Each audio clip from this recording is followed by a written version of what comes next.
Welcome back everyone, I'm Plays Games, this is EVE Online, and today we're going to be starting a new series. Gameplay wise, we've been doing quite a lot of higher level PvE in the form of level 4 missions and level 4 epic arcs, so I think it's time we took a little step back and did something a little bit more rookie friendly. We're going to take exactly one step back and we're going to do some level 3 missions. Now the range of ships which can complete level 3 missions is very wide. I have plumbed, as you can see in front of you, for a Tech 1 Ferox. So let's have a look at the fit I've come up for this ship. Here it is, let's go through it, starting with the high slots. High slots are 6 250mm railgun Tech 2. We'll come back to the ammunition later. And the other high slot is an auto-targeting system. The auto-targeting system is purely here to give me +3 maximum lock targets. I'm never actually going to turn it on, it's passive when it's off, so now we can target up to 11 things instead of 8. Here we have 2 large shield extender 2s to give me more shield hit points, which, as we know from our shield guide, increases the hit points without changing the time it takes to go from 0 to maximum shield.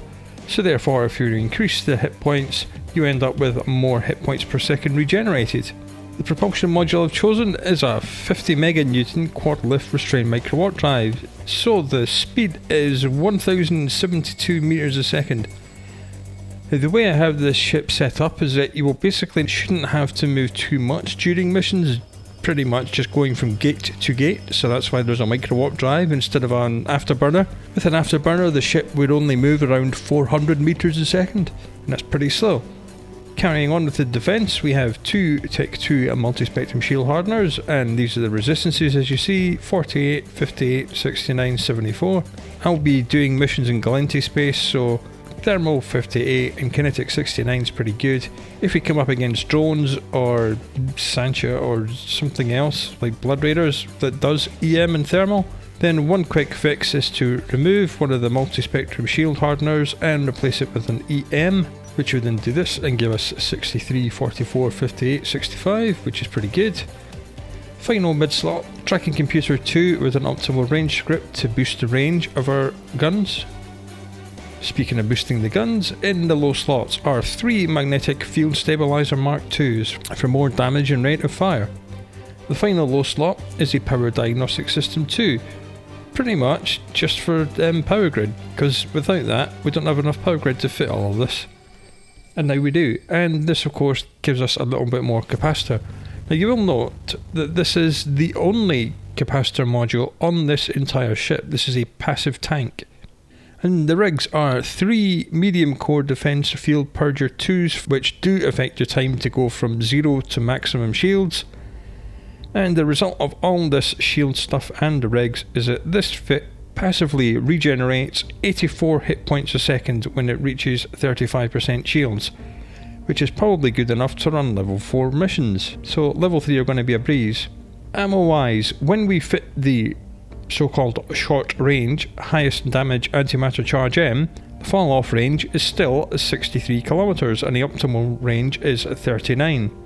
And when we mouse over the offense, we see that these turrets are providing a shade under 500 DPS all the way out to 63k, which is pretty damn good, and 99 DPS from our usual 5 Hobgoblin 2s, which are just there for emergencies. I'll probably forget to put them out in space. The cap life is only 2 minutes 50, but that's with the Microwarpdrive on all the time. You don't need it on all the time. So when we're not using it, we have 33 minutes of capacitor, which is more than enough for any level 3 mission. I do have some thorium charge M, and if we load thorium, we'll see that the fit suddenly becomes cap stable because thorium uses less capacitor per shot.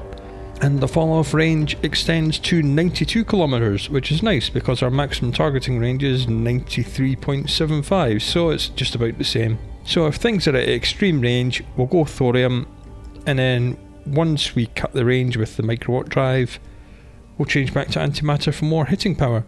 I have created a Tech 1 version of this fit. Here it is. It's all the same modules, just Tech 1.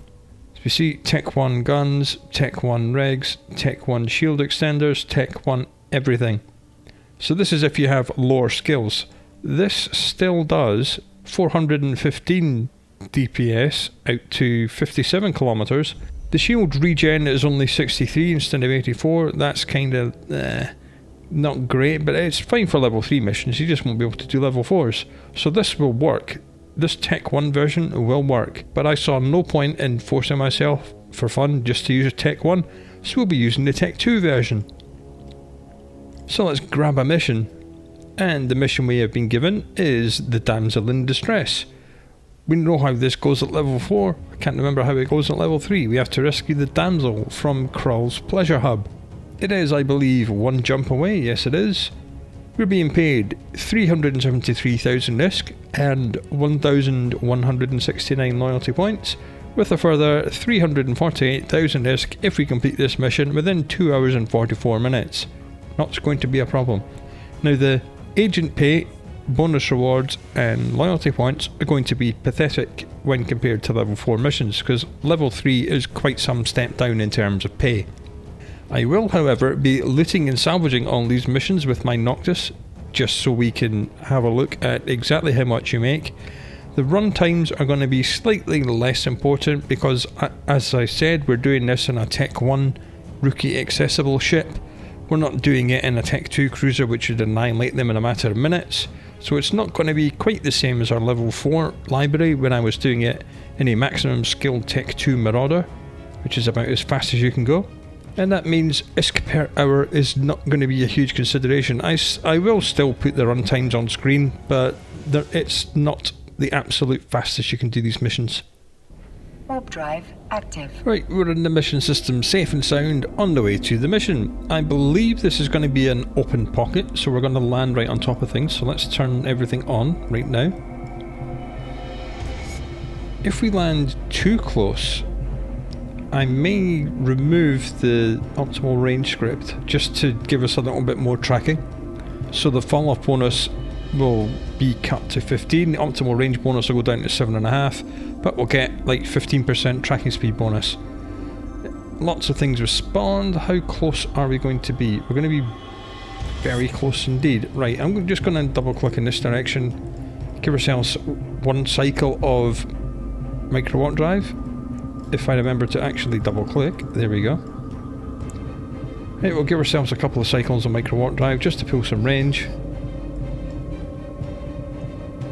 Well, they've all noticed me, that's not great. Let's get rid of all the little frigates first, shall we?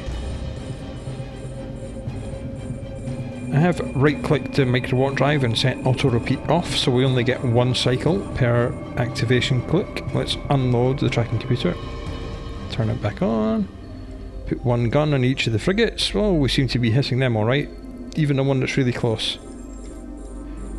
Right, well this fit seems to work. Let's just stop to lower the angular velocity so we're not moving anymore. Well, everything seems to be melting just fine.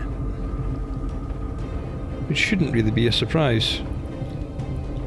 Oh, we seem to have missed a couple of frigates. Let's put the drones out to get them. Launch our drones. We will have to keep an eye on the drones, otherwise they will attack Krull, and when you attack Krull, that calls in reinforcements. That's why I was waiting to see what the drones did before I turned my guns on. As soon as they've killed the henchmen, we'll bring them back. Get back here. Do not be calling any reinforcements. Right, one more bad guy to go before we kill Krull. Let's drop a bookmark. There we are. Bookmark done. The good thing about this mission, of course, is that they're mercenaries, and as mercenaries, every single ship will drop at least some kind of loot. Let's see if we can hit him, even though he's right up in our face. Not quite. Let's just click, keep it range, and give ourselves a little bit of Microwarpdrive to line ourselves up. There he goes. And because we can target 11 things, let's target everything and reload. Good thing about being hybrid weapons is that they reload in 5 seconds, which is lovely. Right, let's smash all the frigates. And then all these cruisers. And that frigate seems to be a little bit close. Let's just get the drones to smash that. There we go. The good thing about being a passive tank is that we don't have to worry about our shields until we get to about 35%. So what I should do is reconfigure, come down here to HUD options, open configure ship health alert settings and set the shield alert threshold to 50%, and that means that when it reaches 50%, that means start paying attention to your shields. Once it drops below about 40, you might want to think about getting out because you're approaching your maximum shield regeneration rate, but we seem to be holding steady at around 66% at the moment, so that's more than good enough.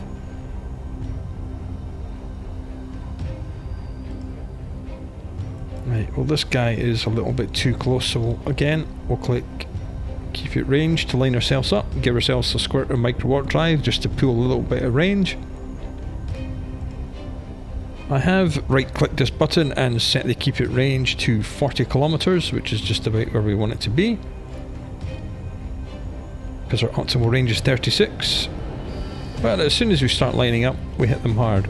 Okay, now this mission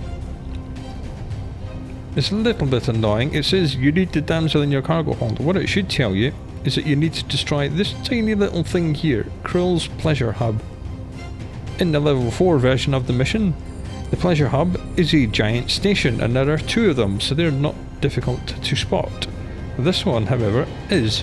So this encounter thing here, it is correct. You do need the damsel in your cargo hold, but it should tell you you need to destroy Krill's Pleasure Hub. And then you could have right clicked it here and got a target lock that way. Boom, there it goes. And it's dropped a cargo container, 2 cargo containers. In the level 4 version of this mission, when you destroy the cargo hub, the damsel teleports herself directly into your cargo. This is because that was one of the missions that player pirates used to like to invade, steal the cargo and ransom it to you. So they changed it so she warped directly into your cargo. However, they did not do that in the level 3 version. Why? Don't know. Because this is an open pocket, as we saw, there was no acceleration gate to get in, and they changed almost all the level 4 missions like this, which are open pockets, to be missions which teleported the mission item into your cargo. Didn't do that with level 3. So apparently, pirating and ransoming in level 3s is not a problem. That's some tourists. They can stay in that can. This is what we need. Well, I'll be picking up the tourists in the Noctis anyway, so let's get out of here and hand this mission in. Warp-drive that active. Went about as well as could have been expected. Let's just put the optimal range script back in here before I forget. Done. And right click this and set auto repeat back to off. That's why I wanted a Microwarpdrive, just so we could move around quick when we have to. Not that you have to move around very often, not when you're using a long range fit like this. Ferox have, per skill level of Caldari battlecruiser, 5% bonus to medium hybrid turret damage and 10% bonus to medium hybrid turret optimal range. I have it at level 5, so I'm getting 25% more damage and 50% more range. That's on top of the roll bonus, which is another 25% to medium hybrid turret optimal range and fall off. Warp-drive active. Which is why even the short range high damage ammo reaches all the way out to 63 kilometers, which is lovely. This fit is very similar to the fit from the fitting guide I made for this ship quite some time ago, and the difference is where it had a afterburner here, and instead of the automated targeting system it had a Tech 2 shield command burst with a shield extender charge to give it even more shields, and that pushed the shield regen up to 90 something, and we took that ship out in level 4 missions and it did just fine. Docking request accepted. So this has sacrificed a little bit of defense for a lot more speed, and I think that's a good trade-off. Let's complete the mission and I shall go and get the Noctis and loot it and see what we got. Alright, the Noctis has been out and collected all the loot, so let's go through what we got for completing this mission. Here we are. Agent Mission Reward 373, Time Bonus 348, Bounty 900, so what's that, 1.5 1.6 million. Loot and salvage at 2.3, of which valuable items, which is items I have deemed worth selling, which is set to 250,000 ISK. 1. This Arbalest Rapid Light Missile Launcher, worth 767,000 ISK. Salvage wise, we got a grand total of 327,000, which is appalling, but then that's level 3 missions for you. What's that, just under 4 million ISK for this? Well, that's fine, it didn't take too long, we were never in any danger. But that's how it goes, the level 3 missions, they don't earn very much, they are just a stepping stone to level 4 missions. So, come back and see what level 3 mission we get next time. Until then, do look after yourself, and I'll talk to you again very soon.